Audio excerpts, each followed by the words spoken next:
오늘 우리에게 주시는 말씀은 사도행전 3장 1절에서 10절까지의 말씀입니다.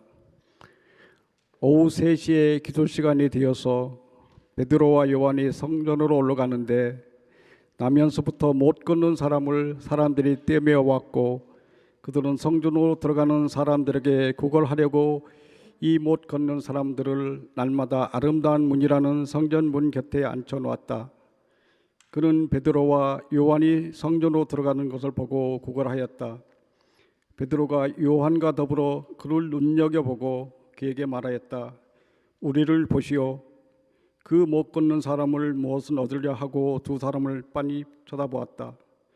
베드로가 말하기를 은과 금은 내게 없으나 내게 있는 것으로 그대에게 주니 나사렛 예수 그리스도의 이름으로 일어나 걸으시오 하고 그의 오른손을 잡아 일으켰다. 그는 즉시 다리와 발목에 힘을 얻어서 벌떡 일어나서 걸었다. 그는 걷기도 하고 뛰기도 하며 하나님을 찬양하면서 그들과 함께 성전에 들어갔다.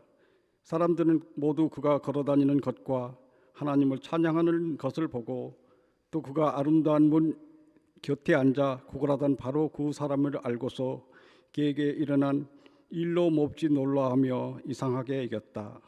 이것은 주님의 말씀입니다. 안녕하십니까. 저는 2주간의 외부 일정을 마치고 돌아왔습니다. 지난주 그리고 이번 주 칼럼에 내용을 썼습니다마는 주님께서 큰 은혜를 베풀어 주셨습니다. 기도로서 저의 사역에 동참해 주신 모든 교우들께 감사를 드립니다. 오늘은 로잔 어게인 말씀 동행 순서를 따라서 사도행전 3장에 나오는 첫 이적 이야기를 읽었습니다. 이것을 첫 이적 이야기라고 불렀습니다만 사실은 예수님의 승천도 또 성령 강림의 사건도 그리고 베드로의 설교를 듣고 3,000명이나 되는 사람이 회개하고 믿게 된 것도 모두 이적이지요. 신도들이 모여서 내 것 내 것 없이 삶의 모든 것을 나누는 그러한 운명 공동체를 이룬 것도 이적입니다. 초월적인 힘이 우리의 일상생활 속에서 드러나는 것, 우리는 그것을 이적이라고 부릅니다.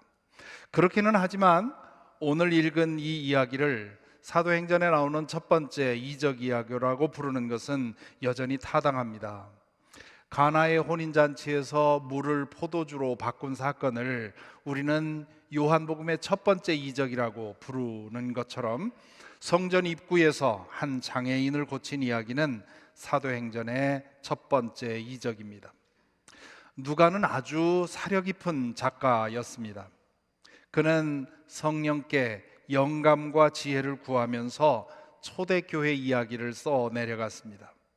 그는 자신이 알고 있던 여러 가지 이적 이야기들 중에서 이 이야기를 가장 먼저 소개하고 있습니다. 왜 이 이야기를 골랐을까? 그리고 왜 이 이야기를 첫 번째로 전했을까? 그 이유는 이제 조금 있다가 확인할 수 있을 것입니다. 때는 오후 3시였습니다. 유대인들 중에 믿음이 깊은 이들은 하루에 3번, 아침, 저녁, 그리고 오후에 기도를 올렸습니다. 성전에서 오후 시간을 알리는 뿔나팔 소리가 들리니까 그 성전 마당에 있던 베드로와 요한은 기도하기 위해서 성전 안으로 가고 있었습니다. 그때 그 성전 안으로 들어가는 문이 미문이라는 아름다운 문이라는 뜻이지요. 아름다운 문이 있었는데 그 문에 이르는 계단이 있었고요. 거기에는 병자와 그리고 장애인들이 구걸을 하고 있었습니다. 예수님 당시의 유대 교인들은 알면서 지은 죄에 대해서는 선행으로 상쇄시켜야 한다고 생각을 했습니다. 모르고 지은 죄만 제사로서 해결할 수 있습니다. 최종 심판을 받을 때 내가 알고도 지은 고의의 죄와 내가 행한 선행을 저울에다 놓고 내가 행한 선행이 더 무거우면 구원을 받고 내 죄가 더 무거우면 심판을 받는다, 그렇게 가르쳤습니다. 그 교리 때문에 유대교인들은 할 수만 있으면 선행을 쌓으려고 노력을 했습니다. 선행 중에 제일 쉬운 선행은 가난한 사람을 돕는 일입니다. 돈이 제일 중요하다 하지만 사실은 돈 주는 것이 제일 쉬울 수가 있습니다. 더군다나 그 돈이 나에게 그렇게 중요한 돈이 아니고 있으나 마나한 돈, 동전 몇 푼은 마음만 먹으면 얼마든지 줄 수가 있습니다. 그런 까닭에 성전 뜰에는 구걸하는 사람들이 많이 있었습니다. 제사 드리려고 성전을 향해 갈 때 사람은 가장 너그러워지지요. 그리고 자기의 죄를 생각하니까 거린을 만나면 어떻게든 선을 쌓으려고 하는 것이지요. 전에 예루살렘에서 10여 년 동안 공부하다가 온 목사님에게 들은 이야기인데요, 지금도 예루살렘 시에는 유대인들을 대상으로 구걸을 하러 다니는 사람들이 많다고 합니다. 그들은 한 푼만 도와주십시오 하는 그런 낮은 자세로 구걸하는 것이 아니라 아주 당당하게 요구한답니다. 당신이 나를 돕는다고 생각합니까? 사실은 내가 당신을 돕는 겁니다. 나 같은 사람 없으면 당신 구원 못 받습니다. 이런 식으로 돈을 요구한다고 하지요. 그들 중에는 교회에 아주 화려한 저택을 가진 갑부도 있다고 합니다. 직업도 참 가지지요. 오늘의 주인공은 성전 안에서도 가장 좋은 자리를 차지하고 있었습니다. 가족인지 친척인지 친구인지 모를 사람들이 매일 그 자리에 데려다 놓는 겁니다. 그들은 아마 그 자리를 차지하기 위해서 제사장들과 부정한 결탁을 했을 가능성이 큽니다. 혹은 그를 데리고 오는 사람들이 완력으로 다른 사람들과 싸워서 그 자리를 차지했는지도 모릅니다. 노숙자들 혹은 이 거린들 사이에는 좋은 자리를 차지하기 위해서 자주 다툼이 일어나지요. 이 이야기를 이해하는 데 있어서 기억할 것이 또 하나 있습니다. 그 장애인은 성전 안으로는 들어갈 수가 없었습니다. 율법은 장애를 가진 사람은 하나님의 회중에 들지 못한다고 규정을 해 놓았기 때문입니다. 장애를 가졌다는 말은 숨겨진 죄가 있다는 말이고, 따라서 성전에 들어가기에 적절치 않다고 생각이 되었던 것이지요. 매일 성전 뜰에 와 있으나 성전 안으로는 들어갈 수 없는 사람, 하나님을 만날 수 있는 장소에 매일 와 있지만 하나님께 가까이는 갈 수 없는 사람, 모두가 하나님을 만나러 찾아오는 장소에서 사람들이 던져주는 돈에만 희망을 걸 수밖에 없는 사람, 오늘 우리의 주인공은 바로 그런 역설적인 상태에 살고 있었습니다. 그의 실존은 하나님 없이 사는 사람의 실존 상태를 상징적으로 보여줍니다. 사람은 누구나 하나님의 품 안에서 살아갑니다. 하나님을 부정하고 하나님을 안 믿는 사람도 실은 하나님의 면전에서 살고 있는 겁니다. 바울 사도는 아테네에 가서 처음 전도하면서 그 사실을 언급한 적이 있지요. 여러분의 시인 가운데 어떤 이들도 우리도 하나님의 자녀이다 하고 말한 바와 같이 우리는 하나님 안에서 살고 움직이고 존재하고 있습니다. 믿든지 안 믿든지 우리 모두는 하나님 안에서 살고 있고 움직이고 있고 존재하고 있습니다. 그렇게 얘기를 하죠. 여기서 바울 사도는 그리스 로마 철학자들의 말을 인용하고 있습니다. 그들은 비록 창조주 하나님을 믿지는 않았지만 신이 존재한다고 믿었고 자신들이 그 신의 품 안에서 살고 있다는 사실을 인정했습니다. 바울 사도는 그 설교에서 그들이 알지 못하고 믿는 그 신이 바로 예수 그리스도를 통해서 당신을 드러내신 창조주 하나님이라고 설교합니다. 저 옛날 다윗 왕도 하나님에 대해서 묵상하는 중에 그 사실을 깨닫고 그 생각을 시로 썼습니다. 그것이 시편 139편입니다. 그 시편에서 다윗은 우리는 하나님에 의해 지어졌고 그분의 품 속에 살고 있다고 고백을 하지요. 하나님은 우리의 존재 깊은 곳까지 다 알고 계시고, 우리의 세포 하나하나를 다 헤아리고 계시고, 우리의 생각도 다 알고 계신다고 고백하지요. 그분은 너무도 큰 분이어서 우리는 그분의 품을 벗어날 수도 없고 그분의 낯을 피할 수도 없다고 고백합니다. 그래서 그는 이렇게 고백하지요. 내가 주님의 영을 피해서 어디로 가며 주님의 얼굴을 피해서 어디로 도망치겠습니까? 하나님의 낯을 피할 방법은 없습니다. 그분은 온 우주를 품고 계시기 때문입니다. 그분을 피할 수 있는 유일한 방법은 그냥 무시하는 것밖에 없습니다. 물속에 살고 있는 물고기가 물은 없다고 살고 있는 것과 마찬가지인 거지요. 향기 가득한 화원에 들어가서 후각이 마비됨에도 불구하고 향기는 없다고 말하는 것과 같습니다. 하나님 없다고 생각하는 것은 온 세상에 가득한 하나님의 신비에 눈을 감는 것입니다. 모든 것은 그냥 우연의 결과일 뿐이라고 생각합니다. 모든 것은 물질 안에서 일어나는 변화라고 생각을 하지요. 모든 것은 우연히 발생한 것이고 어떤 존재에도 의미나 목적 같은 것은 없다고 생각합니다. 종교는 이 의미 없는 세상에서 어떻게든 의미를 찾으려는 몸부림이라고 생각을 합니다.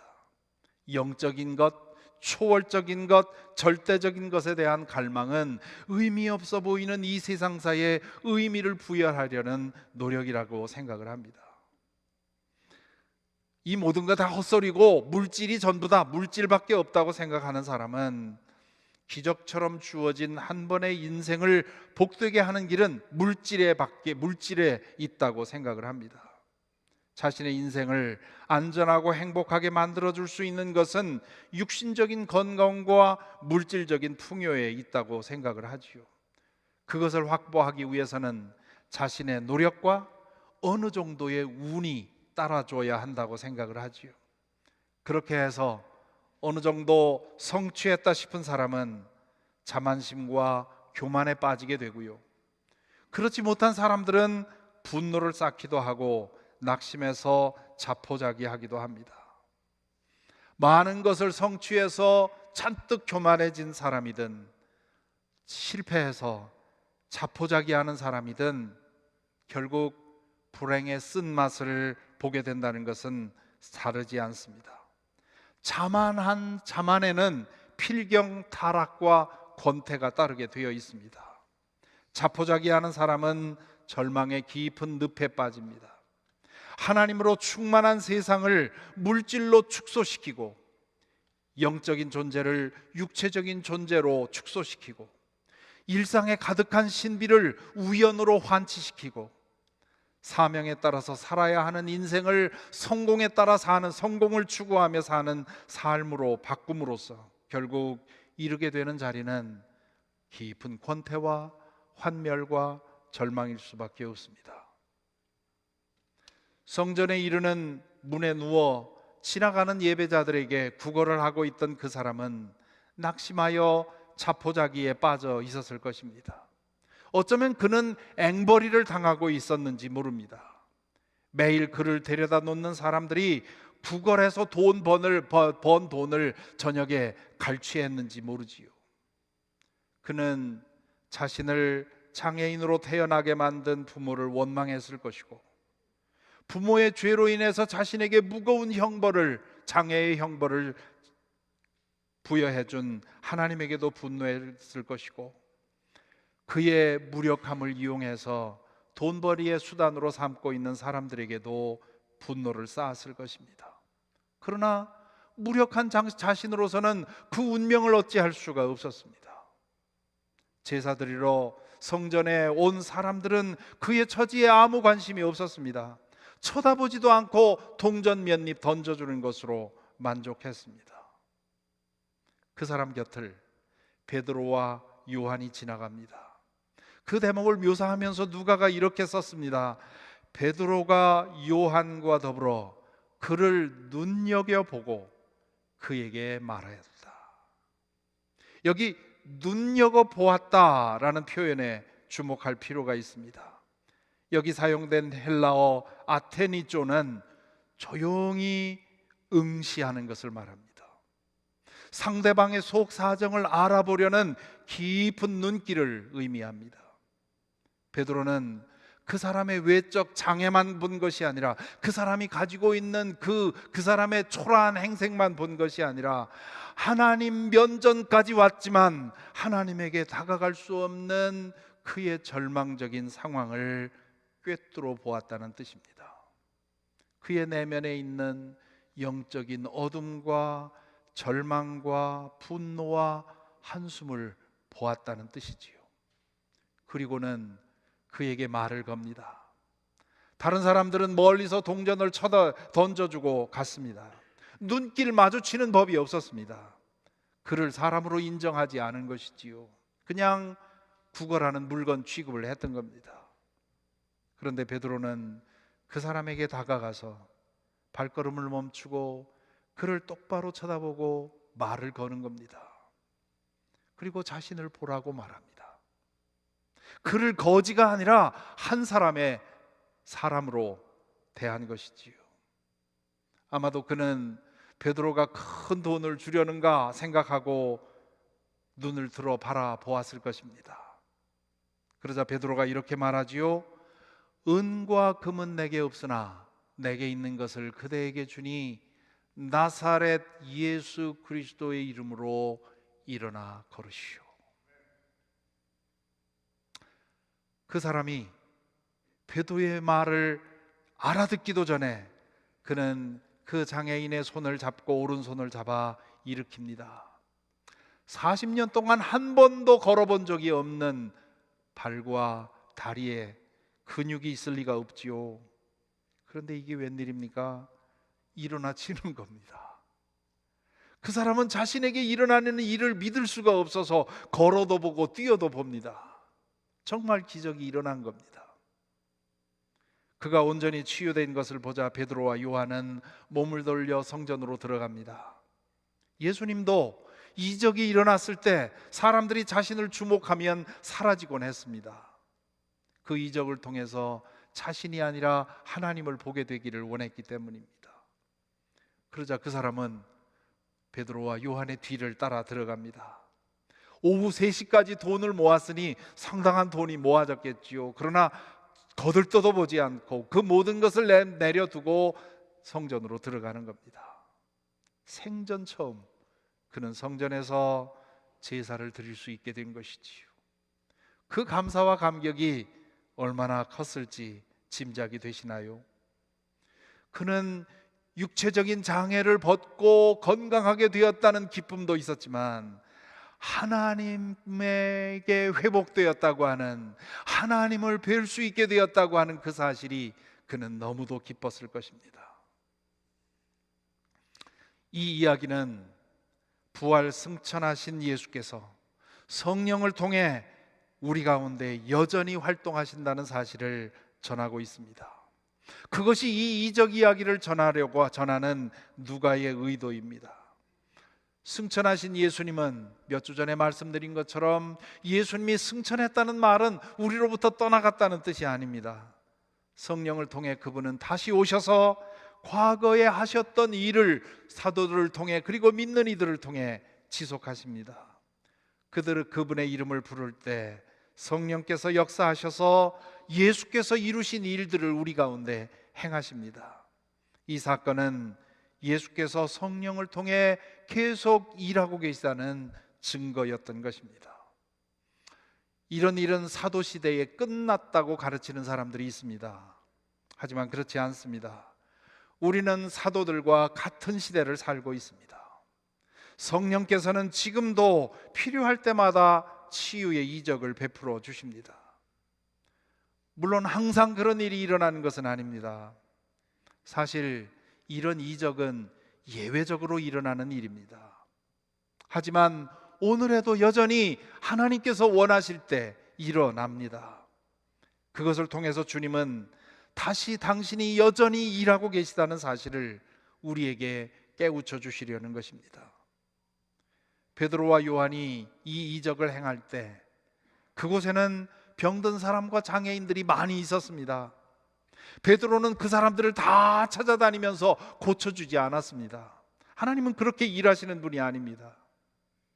베드로와 요한이 예수 그리스도의 이름을 믿고 기도하면 다 기도한 사람마다 나은 것은 아닙니다.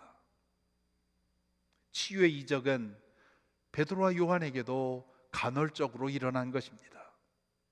그것을 통해서 성령께서 일하고 계시다는 사실을 믿으라는 겁니다. 그런 이적이 일어나지 않아도 여전히 성령께서 일하고 계시다는 것을 알라는 것입니다. 이런 까닭에 우리는 내 자신의 질병을 위해서 혹은 다른 사람의 아픔을 위해서 기도하는 것이지요. 지금도 주님께서 원하시면 치유의 이적을 베풀어 주실 것을 믿기 때문입니다. 하지만 기도한다고 해서 언제나 치유의 이적이 일어나는 것은 아님을 또한 우리는 압니다. 그래서 우리가 바라는 대로 응답되지 않아도 우리는 여전히 기도하는 겁니다. 치유를 주시든 안 주시든 주님께서는 당신께서 사랑하시는 사람에게 가장 좋은 것을 주실 줄 믿기 때문입니다. 치유의 이적이 일어나지 않아도 주님께서는 여전히 일하고 계심을 믿기 때문에 우리는 하나님이 어떻게 응답하시든지 상관없이 그 아픔을 위해 기도하는 것이지요. 이 이야기를 통해 우리가 발견해야 할 진실이 더 있습니다. 이 이야기를 첫 번째 이적으로 소개한 누가의 메시지는 지금도 이적이 일어난다 하는 것에 그치지 않습니다. 이 이야기는 예수 그리스도를 주님으로 영접하고 사는 사람들에게 두 가지의 매우 중요한 메시지를 던집니다. 첫째는 우리 믿는 사람들은 믿지 않는 사람들을, 아니 모든 사람들을 대할 때 스쳐 지나가지 말고 멈추어 주목하기를 힘써야 합니다. 베드로가 그 장애인을 보고 주목해 본 것처럼 우리는 특히 믿지 않는 사람들의 내면을 주목해 볼 수 있어야 합니다. 베드로는 그의 외적 상태만 보지 않고 그의 내적인 불행을 꿰뚫어 보았습니다. 몇 걸음만 떼면 하나님을 만날 수 있는데 늘 성전 문 바깥에서 사람들이 던져주는 동전이나 모으고 있던 그의 불행을 본 것입니다. 우리도 그런 마음과 그런 눈으로 다른 사람들을 대해야 합니다. 여러분은 어떠하셨습니까? 지난 한 주간 동안 살면서 누군가를 주목하여 보고 그 사람의 내면의 불행이 어떠한지를 더듬어 보신 적이 있습니까? 혹시 내 일이 바빠서 그저 모든 사람들을 스쳐 지나가 살아온 것은 아닙니까? 오늘날 우리는 모두 스쳐 지나가는 사람들이 되어버렸습니다. 다들 자신의 삶에 너무나 바빠서 다른 사람들에게 눈길을 주지 않습니다. 그럴 마음이 없습니다. 그래서 우리는 다른 사람의 내면적인 불행을 보지 못합니다. 외면만을 봅니다. 뭔가 있다 싶으면 정도 이상으로 높이고 별것 없다 싶으면 무시하고 경멸하기도 합니다. 예수를 믿는다는 말은 하나님의 마음을 품는다는 뜻입니다. 하나님의 마음을 품는다는 말은 모든 사람을, 모든 생명을 그 절대값으로 대한다는 뜻입니다. 누구를 대하든 최선의 존중으로 대한다는 뜻입니다. 누구를 만나든 나 자신의 유익을 위해서 사용할 가치를 계산하는 이 세상에서 믿는 사람들은 그 사람의 유익을 위해 내가 무엇을 줄 수 있는 것이 있는가 찾습니다. 그러기 위해서 허둥대고 스쳐 지나가지 않고 차분히 한 번에 한 사람씩 만나며 눈을 마주하고 주목하여 봅니다. 하루에 만나는 수많은 사람들 가운데 한 사람이라도 제대로 보고 그 사람의 내면을 보려고 한다면 우리는 하나님의 마음을 알고 있다고 할 수 있습니다. 둘째, 이 이야기는 우리에게 나에게는 다른 사람에게 줄 무엇이 있는가라는 질문에 마주 세웁니다. 그 장애인은 베드로에게 돈을 원했습니다. 하지만 베드로에게는 그에게 줄 돈은 없었습니다. 아니, 돈이 있었는데 그의 필요가 돈에 있지 않다는 것을 알았는지도 모릅니다. 그에게는 돈과는 비교도 할 수 없는 강력하고 귀한 것이 있었습니다. 예수 그리스도의 이름입니다. 그를 변화시킨 그 이름, 그를 새 사람 되게 한 그 이름, 그에게 영원한 소망을 가지게 한 그 이름, 그 이름이 베드로에게 있었습니다. 그 이름은 금보다, 돈보다, 권력보다, 명예보다 더 강력한 것이었습니다. 모든 이름에는 능력이 있습니다. 어떤 사람의 이름은 그 능력이 크고요, 어떤 사람의 이름은 그 능력이 작지요. 제가 혼자 백악관에 들어가려고 문을 들어가면 경찰관들이 막아설 겁니다.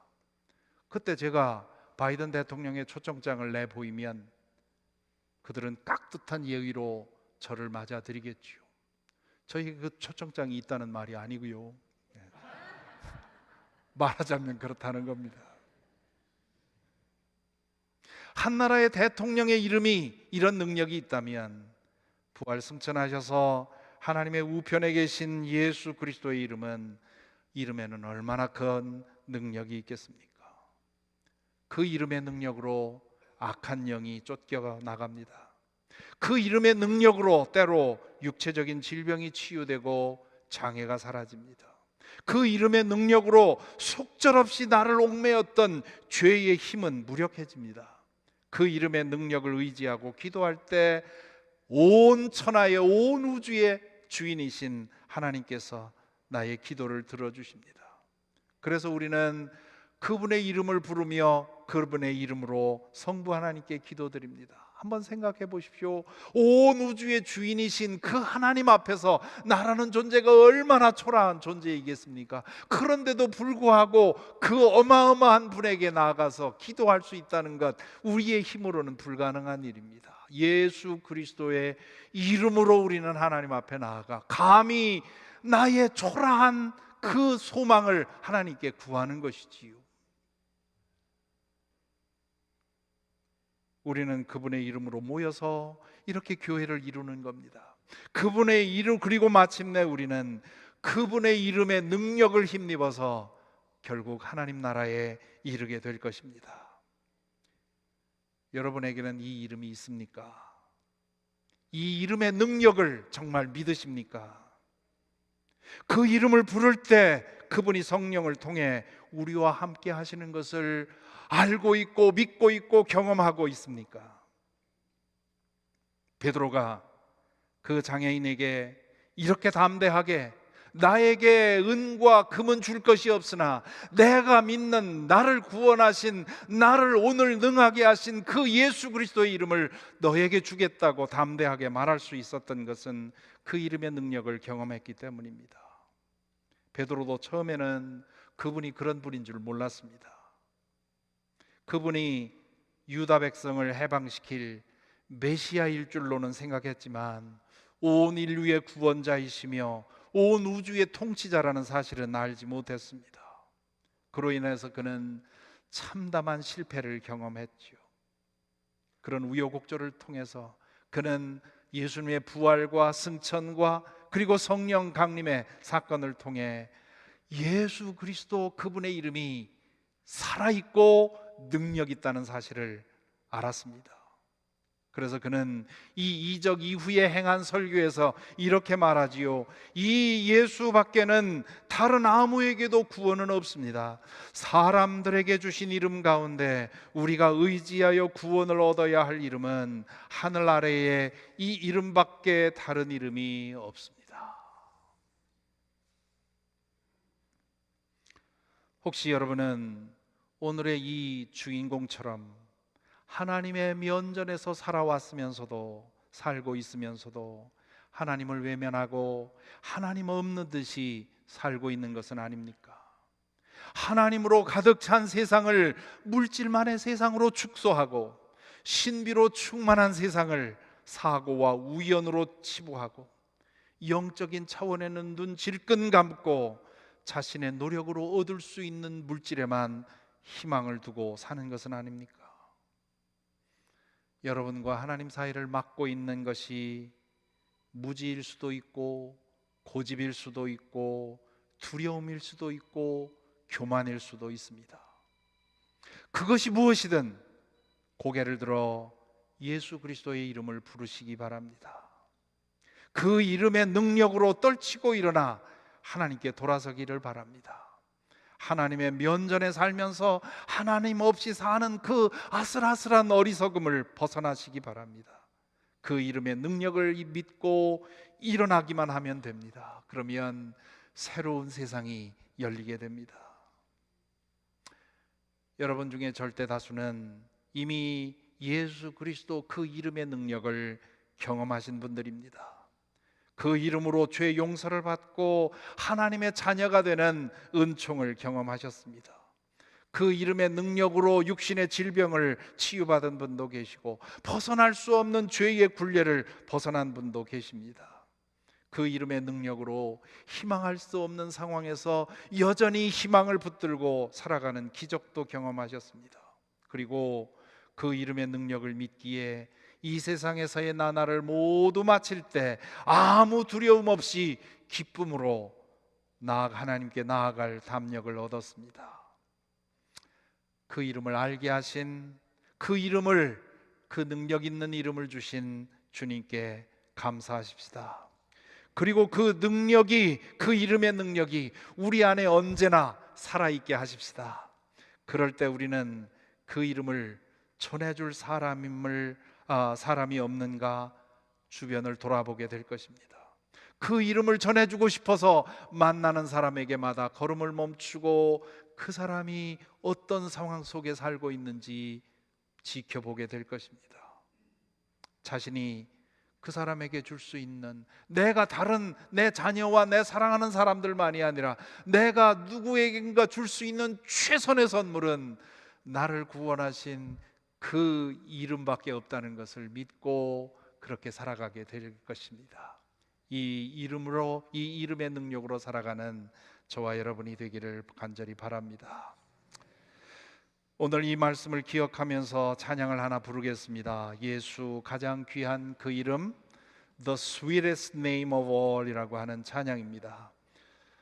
이 잘 알려진 찬양이니까요, 이 찬양을 부를 때 저와 우리 모두의 마음에 예수 그리스도의 이름이 더욱 살아있게 되기를 간절히 바랍니다. 그리고 그 이름의 능력이 필요한 이들에게 그 이름을 전해줄 수 있는 그런 베드로와 같은 은혜가 우리 모두에게 있기를 간절히 바랍니다. 이 시간 함께 찬양하겠습니다.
예수님, 나의 주님, 이 한마디의 부름으로도 가슴이 뭉클해지는 그런 살아있는 믿음 우리 모두에게 있기를 바랍니다.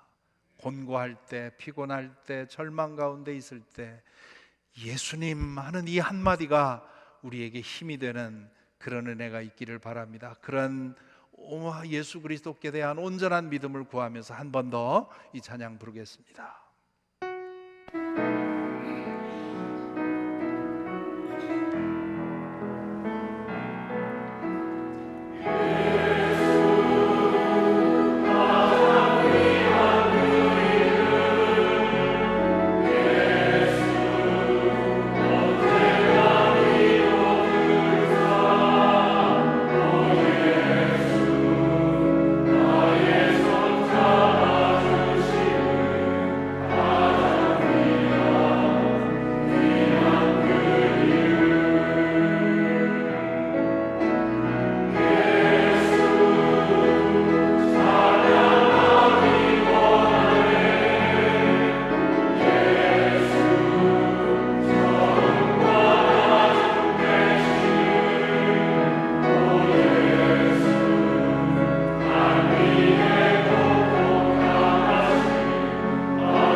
이제 기도하겠습니다. 우리 함께 기도하십시다. 여러분은 이 이름을 가졌습니까? 아직 이 이름을 가지지 못했다면 주님, 내 마음을 엽니다. 끊임없이 내 마음을 두드려 오신 주님, 내가 마음을 열겠사오니 내 안에 오셔서 나의 구원자가 되어 주옵소서. 기도하시기 바랍니다. 이미 그 이름을 가졌습니까? 그렇다면 나로 하여금 예수님 그 이름이 살아있는 이름이고 오늘도 능력 있는 이름이고 우리를 변화시키는 이름이라는 사실을 믿게 하여 주옵소서. 예수님을 참되게 믿게 하여 주옵소서. 그 이름이 살아있고 능력 있는 이름이라고 하는 것, 그리하여 이것이 우리의 힘이 되게 하옵소서. 우리 자신의 믿음을 위해 이 시간 함께 기도하겠습니다. 기도하십시다.